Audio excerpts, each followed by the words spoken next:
And good evening, everyone. It is that time of evening again. Time for Natchez Renewal Radio here, 97.7 The Beat, NatchezRadio.com. In the studio with me, I got the one, the only, Mayor Dan Gibson. Good evening, sir.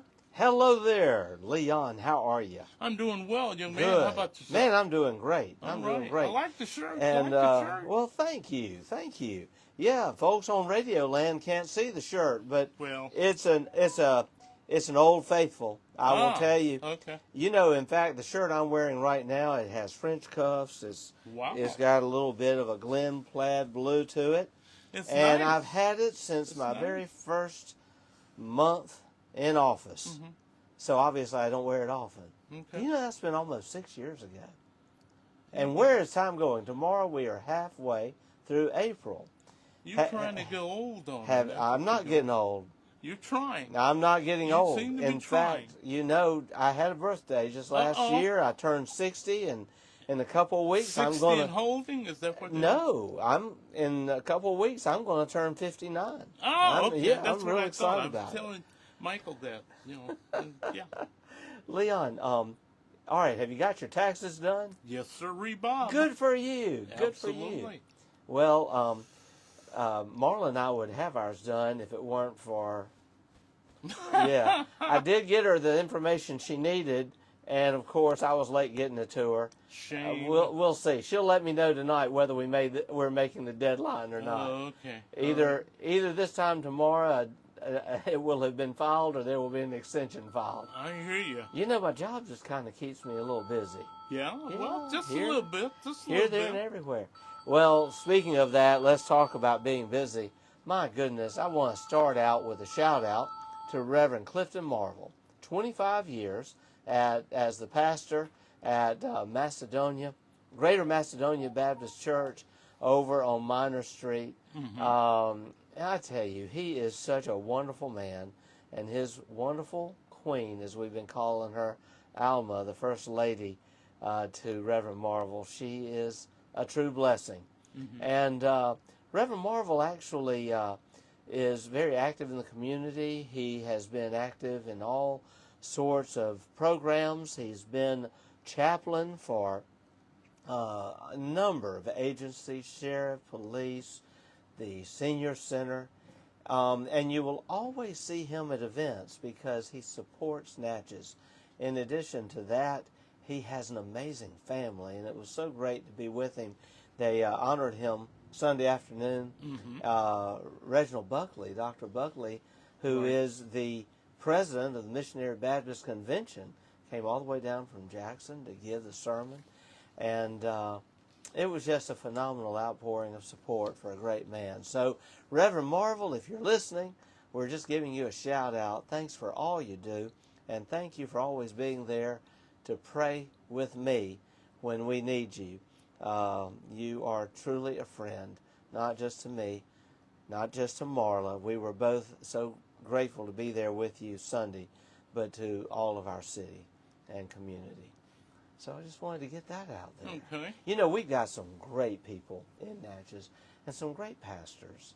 So grateful for the leadership they provide. Man, have you found any time to get bored lately? Oh, you're funny. Now you're trying for comedy. I don't get any time to get bored anymore. And this weekend was truly no exception. We had the Autism Walk. What a great experience being out there and just seeing. I think we had a few thousand people on the bluff this weekend, counting that and the other events. But just such a great thing that, we have Taylor Cooley and also Chandler Russ Brantley, who both are super moms to some really special children in our community. And I just have to say thank you so much for what y'all have done to make for such a great event. I think this is becoming an annual event and everyone supports it. Also, while we were out there, Mary Bird Perkins had their RVs out and all of the clinics and a lot of people supporting them. to help with wellness checks Absolutely. and cancer prevention. Yes. It was a real blessing to run into Sheriff Travis Patton out there and all of his crew. They are such great supporters of the event. And so, wow, we're just blessed to have Mary Bird Perkins. You know, they've invested just the last few years. We did a video there not long ago. Over $1 million in that facility to meet the needs of our community and the entire region. So we're just so grateful to Mary Bird Perkins. Had a great farmers market. So many people there. I had to bypass it. I couldn't make it all the way down through there because I had to be at another event and didn't have time. We had also, if you were out on the bluff this weekend, it was a great thing to see. All of the Rolls Royces and other cars had the car show. Another shout out to Richard Branyan, who has been working this show now for about 5 years, and he has doubled the attendance to the show, and we really had a beautiful weekend for it. People from all over, and I gave him a mayor's trophy. You know what I gave him? No, what? Well, it was the final event Saturday evening, and I told the group, I said, y'all don't realize it, but I own a Rolls Royce. And I drove it over here. And I'm about to give it away. And I gave away a Rolls Royce. I did. It's made of die-cast metal, and it sat very nicely in the passenger seat of my Ford Explorer while I drove it over. See, and so, he needs to stick to his job. I know. I need to stick to my day job. Yes, you do. A little humor always goes a long way, especially sometimes in the times we're in. But we were very grateful to give that mayor's trophy to a very special car. It was a 2012 Bentley Continental GT. It was a coupe. It was sporty, beautiful. Yeah. All the way from New Orleans, a gentleman by the name of Bobby Major. And so congratulations, Mr. Major. We were so glad to be able to award you that. We also had, Mr. Leon, a 1932. Well, actually, the actual car was started in 1930, was not completed until 1932. Rolls Royce. Okay. And it was one that had the chauffeur compartment in the front and the passenger compartment behind it, all in an encased area to itself. And I saw the gentleman who owned it happens to be the retired CEO of Tabasco hot sauce from down in Louisiana. Anyway, it was exciting to meet him, a man named Tony Simmons. And I said, well, Mr. Simmons, now that you're retired, maybe you could chauffeur me around it, and I could put the mayor's emblem on this car. You're pushing it, Mayor. But Mr. Leon, I also told him that would be a surefire way to make sure that I go no further past this this next couple years I have left in this term. And who knows, I think that's a sure recipe for political disaster. So while it was a thought, I decided to pass on that. Okay. Not to mention, it's been in his Good to family since the 1950s, this car has. So it was best in show. Okay, enough of the cars. Can you tell I like cars? I get that from my dad. We like cars. Oh, Yeah, who doesn't like cars? A lot of local Natchezians that love cars. I know. And we've got a lot of car enthusiasts here. Yeah. So I had a beautiful experience kind of early on Saturday morning, and that was stopping by the Watkins Street Cemetery. Had a few volunteers out getting set up. Mr. Barney Scobie was there getting the grill going to have a beautification cleanup day at Watkins Street Cemetery. Have you been out there lately? I have not. It's so beautiful. My grandparents are buried there, but no, Really? I haven't been out there lately. Well, I want to share something that we talked about Saturday morning, and just so grateful. In fact, got to visit with Miss Carolyn Smith. Do you know who Miss Yes, Carolyn? I do. You realize that she is the only original remaining woman of the worthy women of the Watkins Street Cemetery. Wow. Now, we do have Anita Smith involved helping, and I think a couple others. But Miss Carolyn is one of the remaining original ones. Miss Dorothy Sanders, just passed away just a month or so ago, and we really miss Miss Dorothy. I miss her eyes. Boy, when Miss Dorothy would cut her eyes at you, you knew you better be paying attention. Remember that? Well, we got to talking about all the people in that cemetery. There are over 1,000 people buried in that historic cemetery. It dates back to about 1908, and it is a cemetery of remarkable history. In fact, buried in that cemetery are victims from the Rhythm nightclub. Yes, special area. Ms. Susie B. West, a beloved educator in our community. Susie B. West Elementary is named after her. Also, we have veterans, a Purple Heart recipient, and others. I think it's really appropriate that we do more to preserve that cemetery. Now, it is not owned by the city. No, I really can't figure out who owns it other than the family members, the survivors of those who are buried there. It actually, because of the situation with the Worthy Women organization, it has classified as an abandoned cemetery, and using state law, the city a few years ago were able to step up and start paying for the cutting of that cemetery. And we really appreciate David Jenkins and Unlimited Resources. They do a really good job maintaining the cemetery as far as cutting the grass. But it needs, and your grandparents are buried there, it needs more TLC, doesn't it, Mr. Leon? Yes, it does. It needs some drainage improvements. We've been slowly working with volunteers and individuals to get some of the trees that have fallen out of there. And so I'm just going to kind of hatch an idea that I think has been in the talks before, but that is that we work with some volunteers in our community who would be very interested in helping us have an event next spring similar to what we do at the Natchez City Cemetery each fall. Angels on the Bluff. Well, we could have Angels at Watkins Street. The Angels, similar to that. Yeah. The Angels on the Bluff is a fantastic production that's been going on now for over 30 years, where individuals, sometimes they'll be the descendant of someone buried there, or someone reenacting, and they will stand there and tell the stories in first person of the person buried there. They will be in costume. There will be a set. It's really beautifully done with, very well done. With very torches and bonfires, with light and heat, and music incorporated into it.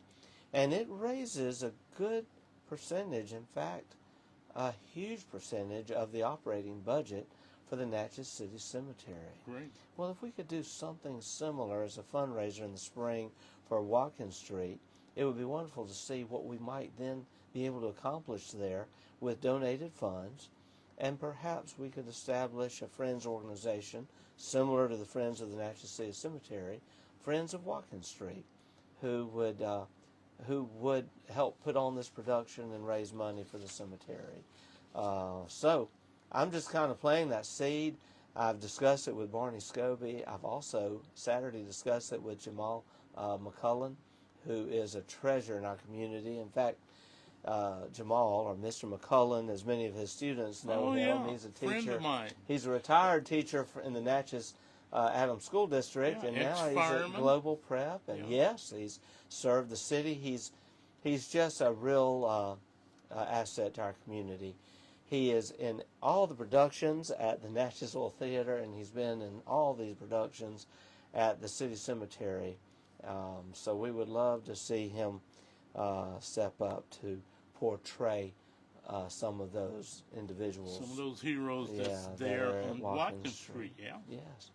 It's important that we remember all of those who came before us.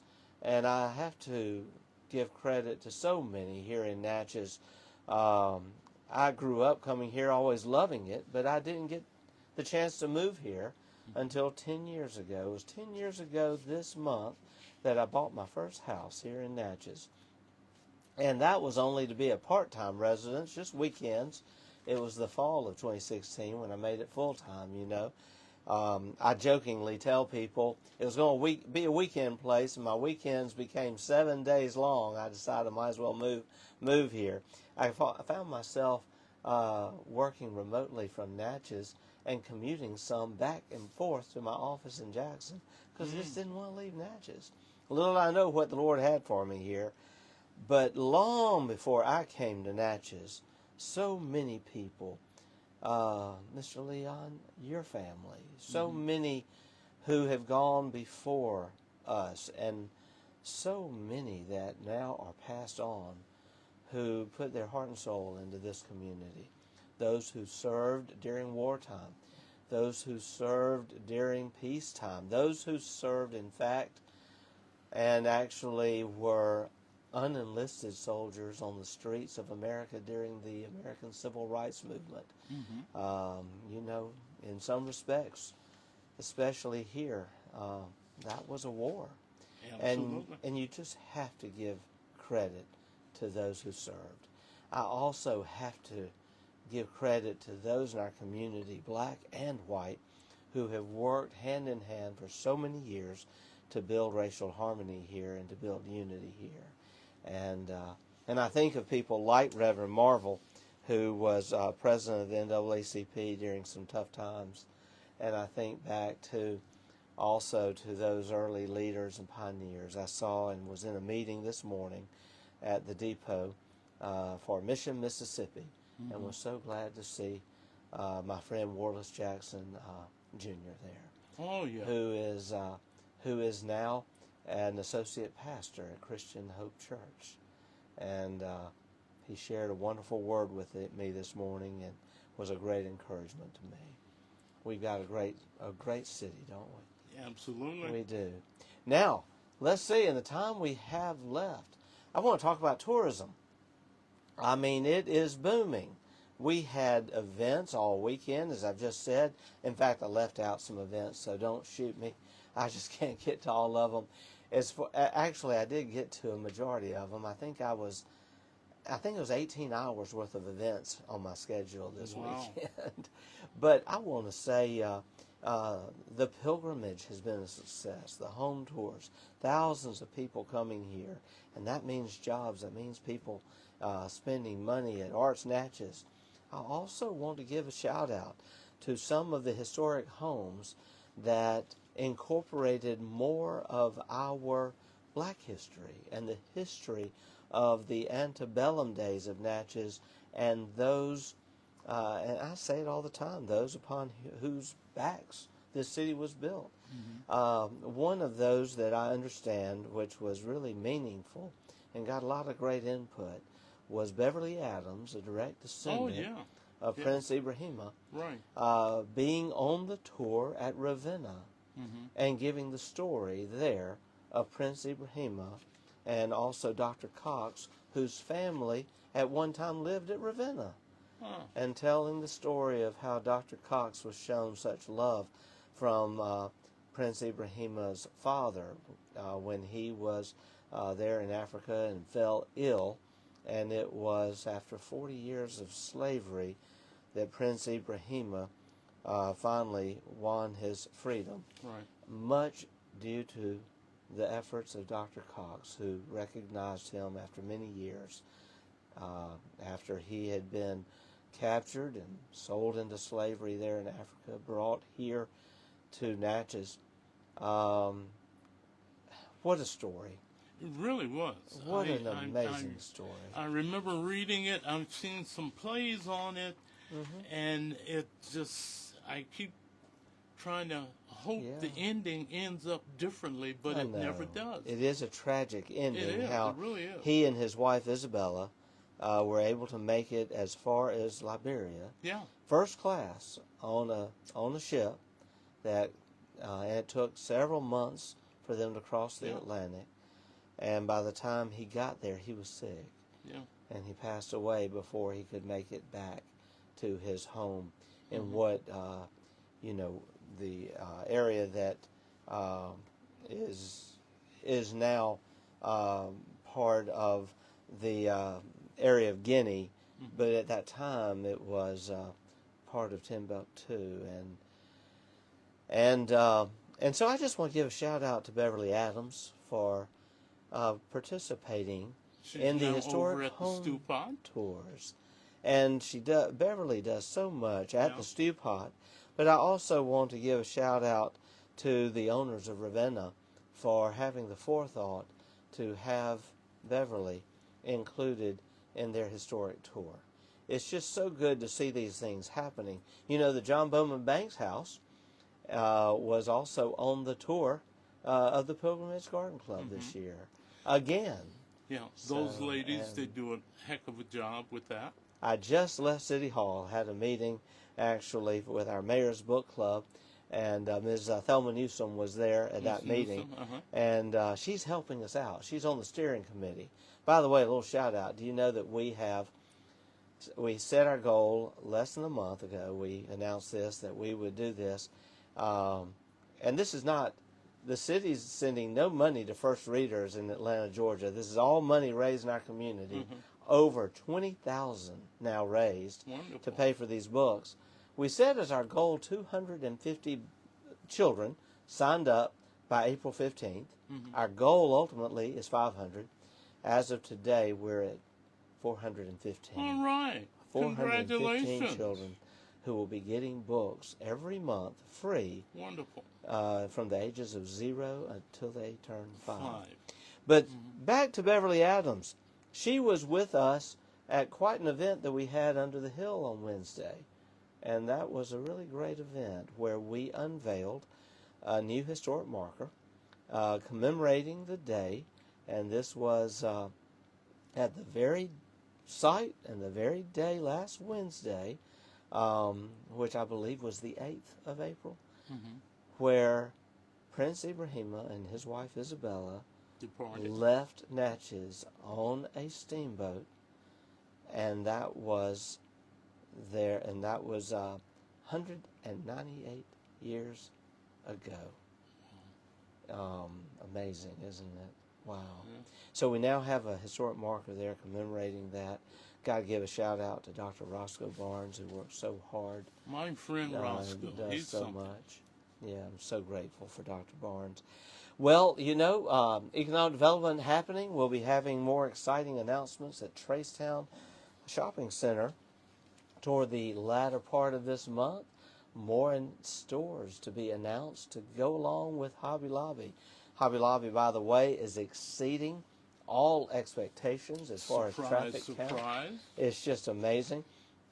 Also, we are so grateful to see the airport underway, Hey. on schedule, a $4.5 million project getting done to welcome SkyWest on July 1st. What an exciting time. Also celebrating the completion of all of the new awnings and facade improvements downtown. DNA has been a part of that. DNA has also Downtown helped Natchez us to Alliance. get $362,000 established through Mississippi Main Street by way of the Mississippi Legislature for improvements around our recently restored depot, downtown visitor center, river room, meeting room space where we had a meeting this morning, as I said. Also, got to give a shout out to the Mississippi Legislature. We got $500,000 to help us complete the lighting project for the bridges. We are expecting a couple $100,000 more from the state of Louisiana pretty much any day. I'm excited. We're going to get that project done. Great. We also raised another $500,000 to go along with the $2 million we've already raised from the federal government for the replacement of the Canal Street Bridge. We got about $3 more million to raise and change, but we're going to get there. We have 4 absolutely. more years to get it done before the bridge times out. We spent a lot on it, just a couple years ago to give it a clean bill of health to allow us the time to raise the money to then replace it. I also have some exciting news. I'm just going to read this. I've been very patient, no impatient, to know when we will be starting Morgantown Road. Okay. And this is the final phase. As you know, we have completed a phase that took 14 months, I believe, and it's just beautiful. But we had to do that phase first, and it's primarily, where a lot of the county residents enjoy this. Well, we had to get that done first. There had a lot of drainage issues. Well, all right, we got that done, and now we're ready to get the other one done. The notice, this is from George Ford, the engineer with IMS handling the project. Okay. The notice to proceed was scheduled for April 22nd, 2026. We anticipate the contractor beginning at that time or shortly thereafter. So over the next few months, we're getting the city portion of Morgantown Road finished, and we're getting this done under budget. I'm so excited about it. And I just want to thank everyone for their patience. And I also want to say this, be patient a little longer because there will be some interruptions. This project is going to be not as intrusive as the other project, not moving utilities, not redesigning drainage, just basically reestablishing drainage, ditches, pipes that need replacing, redoing the driveways, and of course the roadway itself, so that we'll have a beautiful New Morgantown Road right there from the city limits. It will be from the city limits all the way to where we just finished phase 1, Red Loop Road. I'm done, I know. Say I'm goodbye, out of Mayor. time. Goodbye, Mayor. Everyone, God bless you. God bless Natchez. Leon, thank you for the time. You're quite welcome, Mayor. It's Natchez Renewal Radio right here, 97.7 The Beat, natchezradio.com. Good evening, everyone.